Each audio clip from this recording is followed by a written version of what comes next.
The first thing Alara noticed was the silence. It was a thick, heavy thing, a blanket smothering the usual nocturnal symphony of Mercy Hill General Hospital. The distant, rhythmic beep of a heart monitor, the hushed chatter of nurses at their station, the squeak of rubber soles on polished linoleum, all of it was gone. In its place was a vacuum, a profound absence of sound that felt more like a presence itself.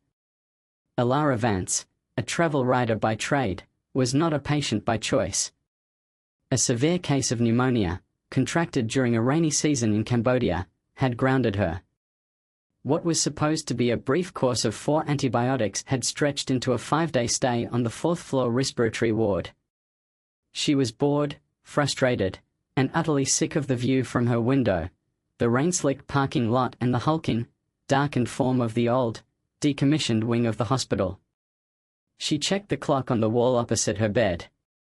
2:17 a.m.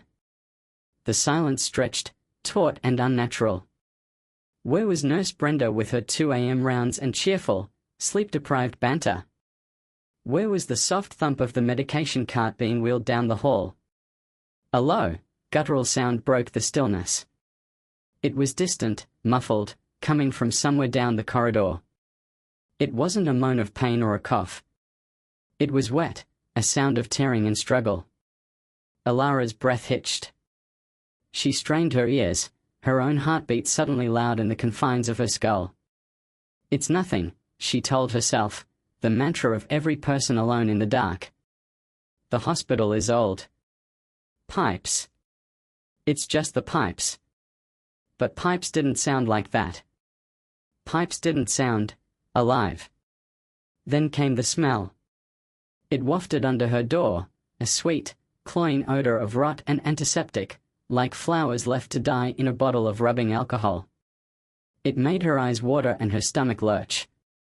She fumbled for the nurse call button, her fingers clumsy with a sudden, cold dread. She pressed it. A small, orange light above her door, visible through the narrow window, blinked once and went dark. No answering buzz, no cheerful "Can I help you?" from the intercom. Nothing. She pressed it again, holding it down. The orange light remained dead.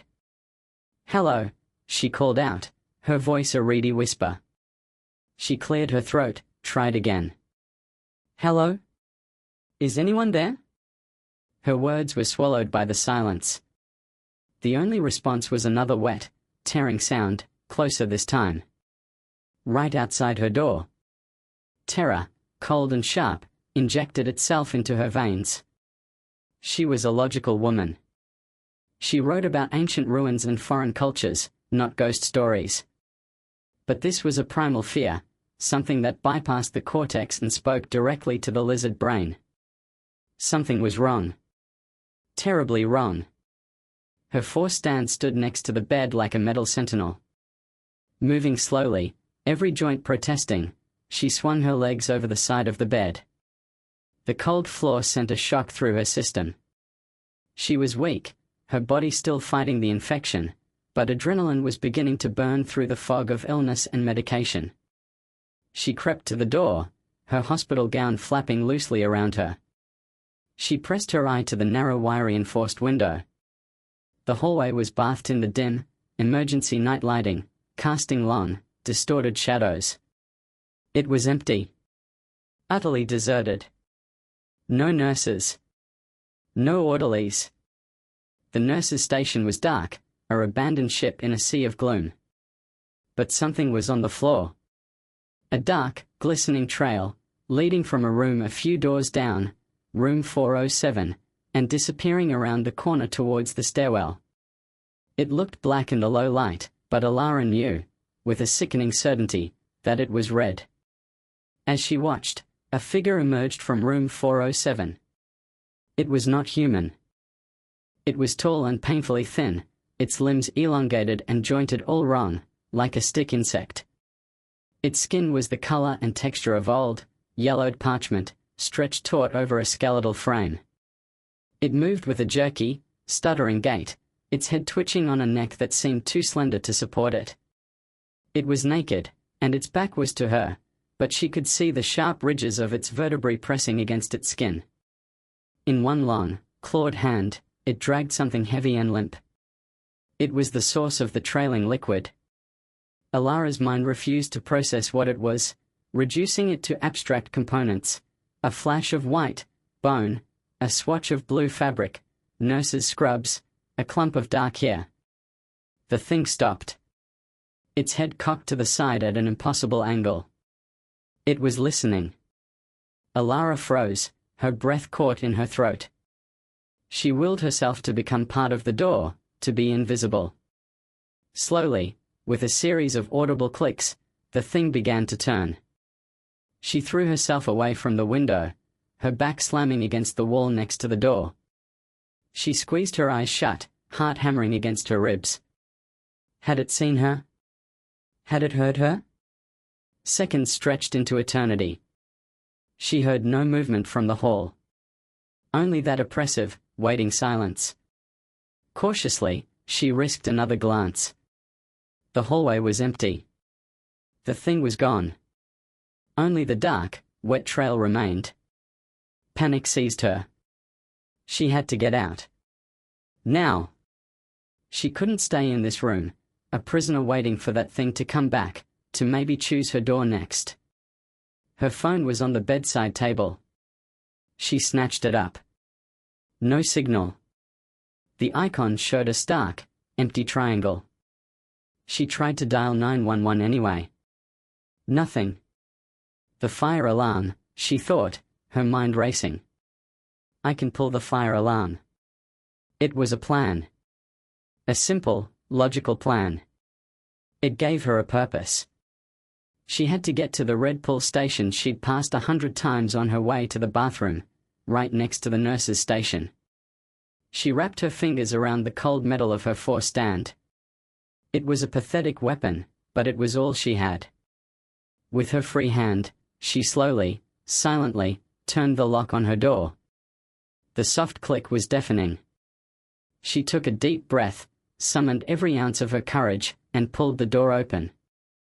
The smell hit her first, stronger out here. That sweet, rotting stench, now undercut with the coppery tang of fresh blood. The silence was even more profound outside her room, a physical weight pressing in on her eardrums. She stepped into the corridor. The linoleum was cold on her bare feet.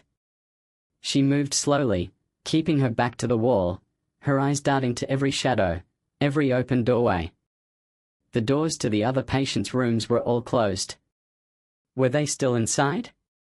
Sleeping? Or were they empty? Room 407 was ajar.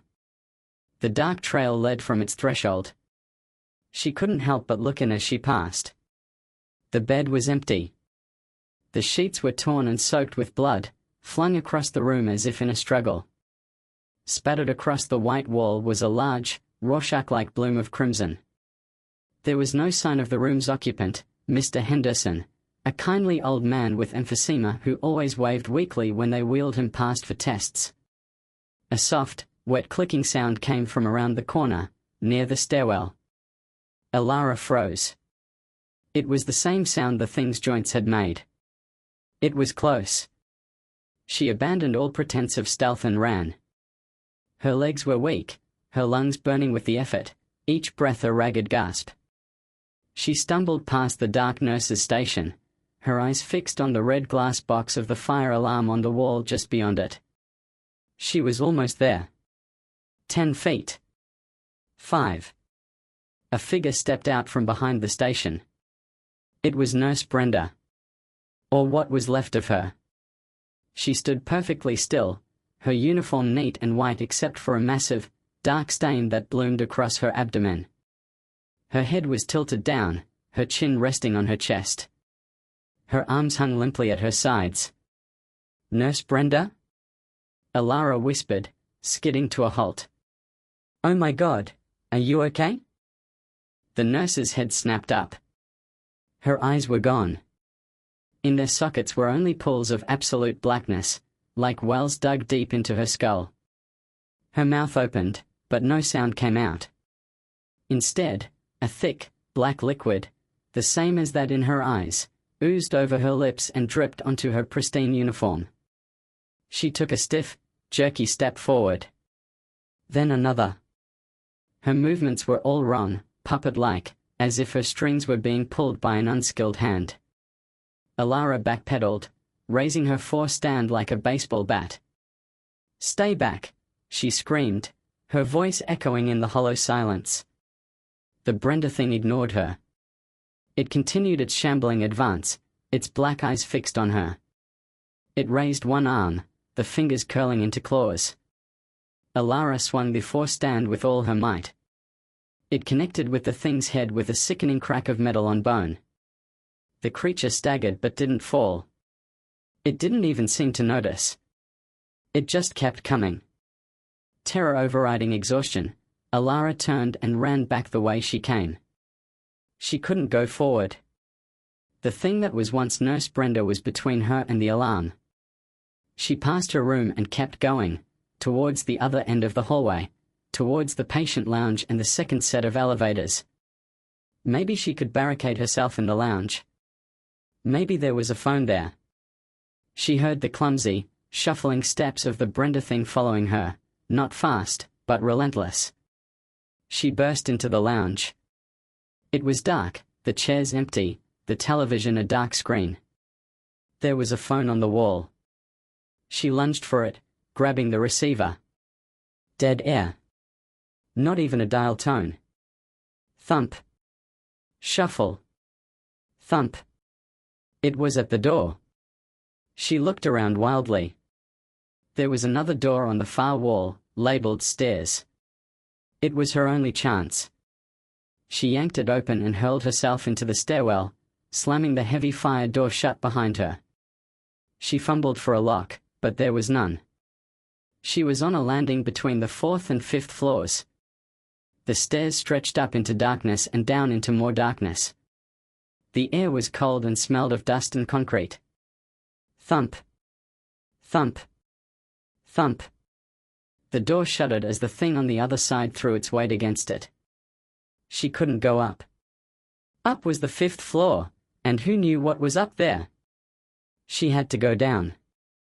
To the lobby. To the outside world. She started down, her bare feet slapping on the cold concrete steps.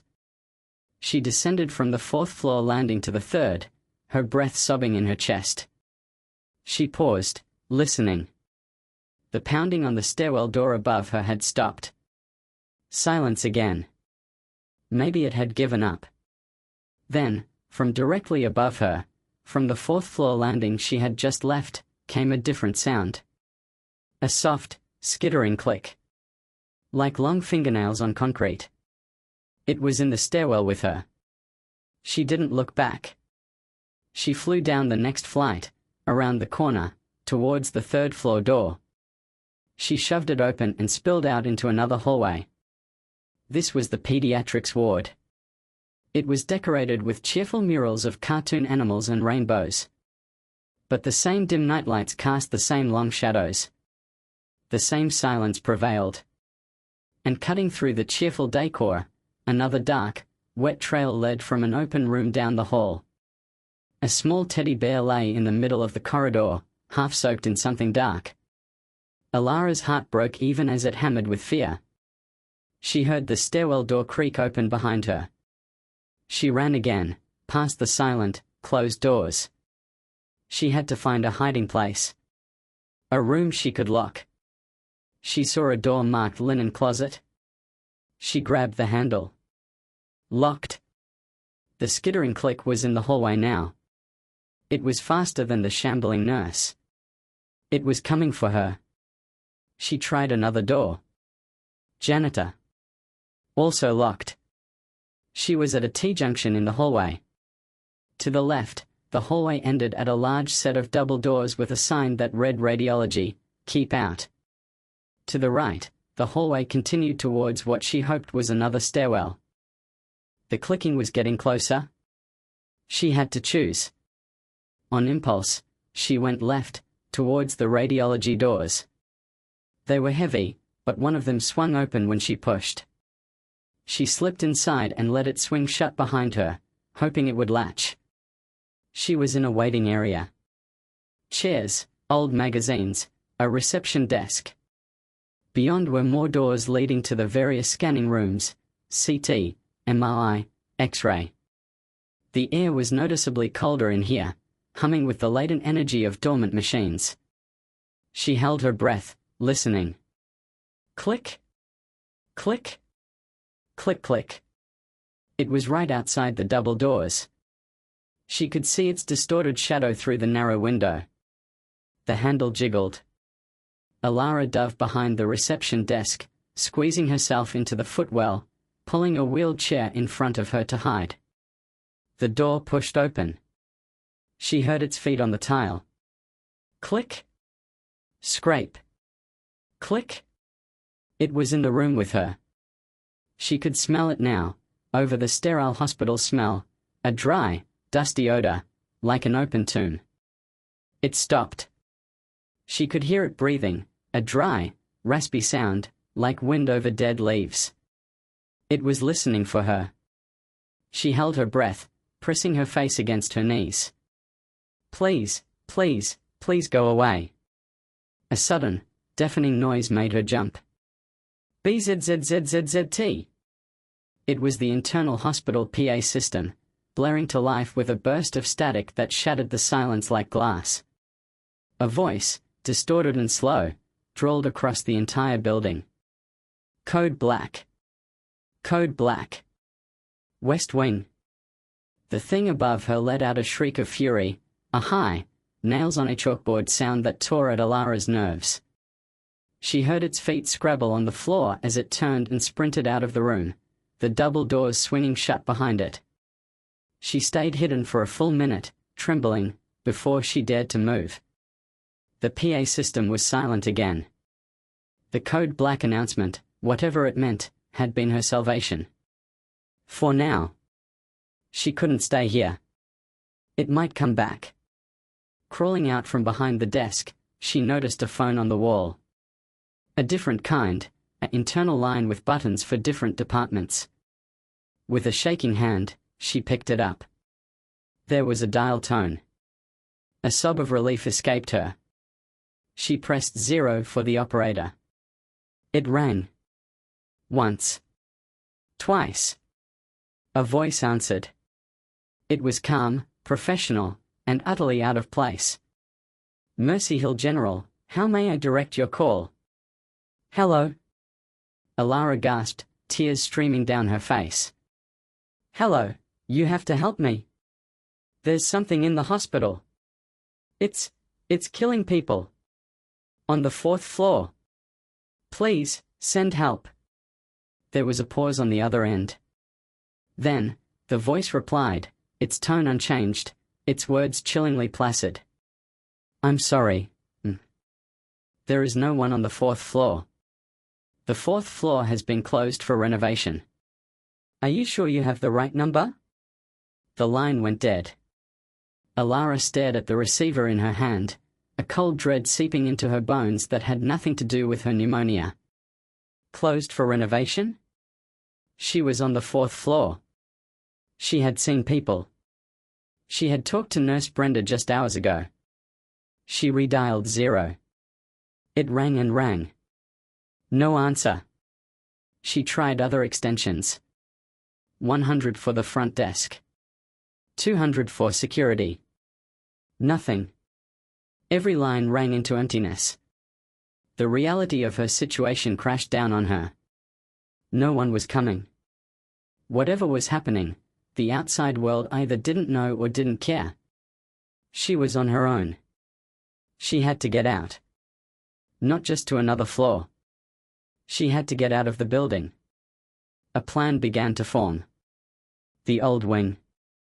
The one she could see from her window. It was connected to the main building by a sealed-off hallway on the 2nd floor. If she could get there, maybe she could find a way out through a forgotten entrance, or at least find a place to hide until morning. She had to get to the 2nd floor. Cracking open the radiology door, she peered out. The hallway was clear. The clicking was gone.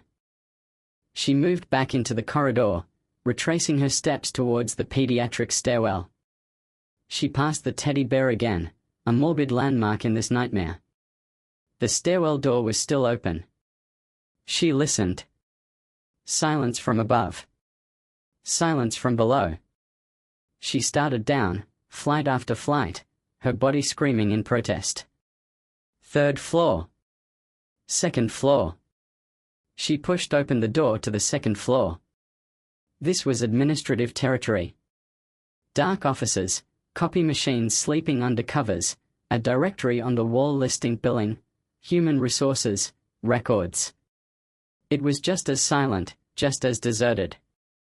And at the far end of the hall, she saw it, a large, old-fashioned wooden door, banded with iron.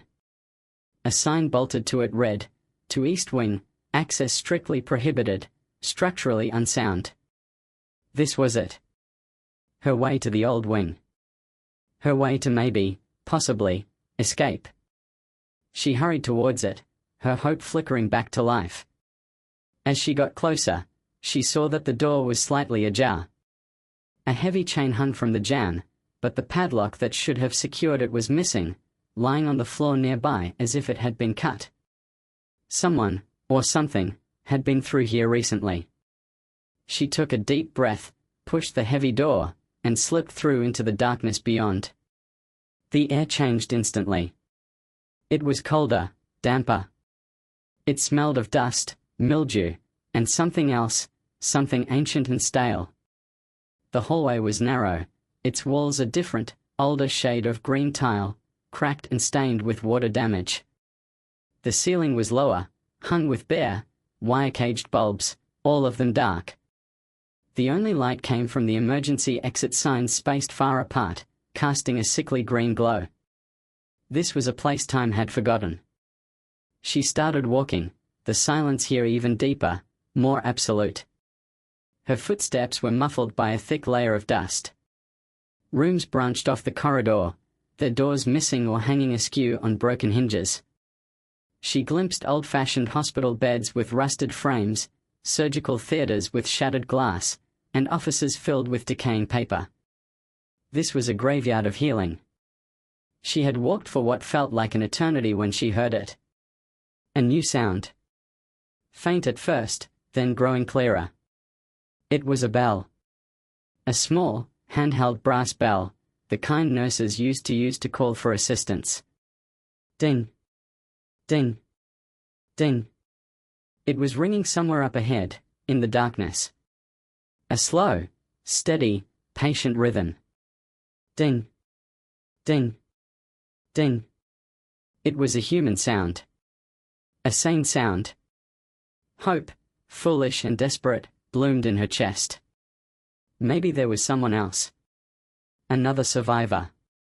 Maybe an old security guard who patrolled this forgotten place. "Hello," she called out, her voice trembling.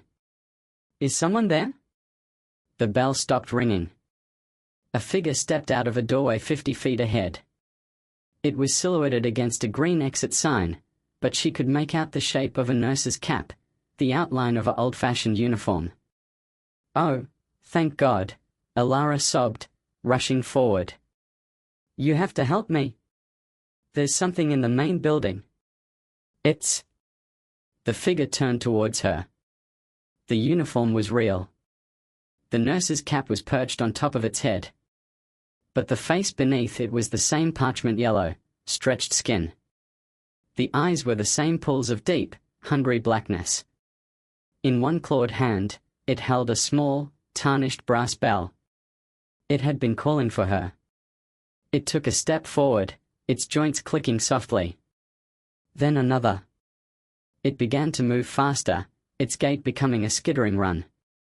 Alara turned to flee back the way she came, but another figure shambled out of a side room, blocking her retreat. It was the Brenda thing, its black eyes fixed on her, its mouth still dripping that viscous darkness. She was trapped. The old wing nurse was almost upon her, its bell dropping to the floor with a dull clatter, its claws reaching for her. In a final, desperate act, Alara threw herself sideways, through an open doorway into one of the old patient rooms. She slammed the rotten door shut. There was no lock. She braced her for stand against it, knowing it was useless. She was in a small, square room. A rusted bed frame stood against one wall. A broken chair in the corner. A single, grime-caked window looked out into the night. And on the wall opposite the door, written in what looked like dried blood, over and over again in a frantic, desperate hand, was a single word.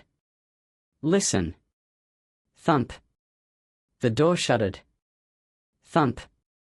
Alara backed against the far wall, her eyes fixed on the door as it began to splinter. Thump. A clawed, yellow hand punched through the wood, grabbing blindly for her. She was going to die here. In this forgotten room, in this forgotten wing. No one would ever know. Her eyes fell on the writing on the wall. Listen. What did it mean? Listen to what? And then, she heard it. Under the pounding on the door, under the rasping breaths of the things outside, there was another sound. A very faint, very low hum. It was coming from the wall behind her. From a small, dusty grill near the floor. A vent. A voice. Muffled, distorted by the ancient ductwork, but unmistakably human. A man's voice, tight with fear. Anyone copy? This is Security Officer Jenkins, main lobby. I'm barricaded in the security office. They're everywhere. The silent ones. The ones that look like staff. Do not trust anyone. Do not make a sound. They hunt by sound. If you can hear this, the intercom in the old wing's vents is still on a separate circuit. I've been broadcasting on a loop. God help us. They're at the door. They are. A scream. A crash of static. Then silence. Alara stared at the vent, the words echoing in her mind. They hunt by sound. The pounding on the door had stopped.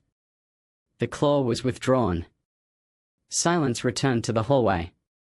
They were waiting. Listening. They knew she was in here. They were just waiting for her to make a noise, to give away her position. She understood now. The silence in the hospital wasn't just an absence. It was a hunting ground. And she had been screaming her way through it. She slid down the wall, pulling her knees to her chest. She didn't move. She didn't make a sound. She barely dared to breathe. She sat there in the dark, in the silence, listening to the silent listeners outside her door. The night stretched on, an endless, soundless hell. The only thing she could hear was the frantic, terrified beating of her own heart. And she knew, with a cold certainty, that they could hear it, too.